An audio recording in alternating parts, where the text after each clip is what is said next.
Forest ಭೂಮಿಗೆ, ಗೈರಾಣಿ ಭೂಮಿಗೆ ಸರ್ಕಾರ ಪಟ್ಟ ಕೊಡ್ಲಿಕ್ಕೆ ಒಂದು ಗಟ್ಟಿ ನಿರ್ಧಾರವನ್ನು ಪ್ರಕಟಣೆ ಮಾಡೋ ತನಕ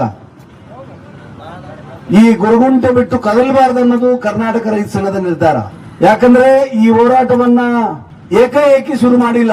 ವರ್ಷಾನುಗಟ್ಲೆ ಅಧಿಕಾರಿಗಳ ಜೊತೆಗೆ, ಸಂಬಂಧಪಟ್ಟವ್ರ ಜೊತೆಗೆ ಮಾತಾಡಿ ಸಮಸ್ಯೆಗಳಿಗೆ ಪರಿಹಾರ ಬೇಕಂತೇಳಿ ಮೇಲಿಂದ ಮೇಲೆ ಕೇಳಿ ಅದು ಯಾವುದೇ ಆಗದೆ ಹೋದಾಗ ಈ ಒಂದು ಅನಿರ್ದಿಷ್ಟ ಧರಣಿ ನಿರ್ಧಾರಕ್ಕೆ ನಾವು ಬಂದಿದ್ರಿಂದ ಈಗಾಗಲೇ ಅಧಿಕಾರಿಗಳಿಗೆ, ಸರ್ಕಾರಕ್ಕೆ ಸಂಪೂರ್ಣ ಮಾಹಿತಿಯನ್ನು ಕೊಟ್ಟು ಈ ಹೋರಾಟ ನಾವು ಶುರು ಮಾಡಿದ್ರಿಂದ ಈ ಹೋರಾಟವನ್ನು ಯಾವುದೇ ಕಾರಣಕ್ಕೂ ಸರ್ಕಾರ ನಿರ್ಲಕ್ಷ್ಯ ಮಾಡಬಾರದು ಅಂತ ಹೇಳ್ಬಿಟ್ಟು ಆಗ್ರಹಿಸ್ತೀವಿ.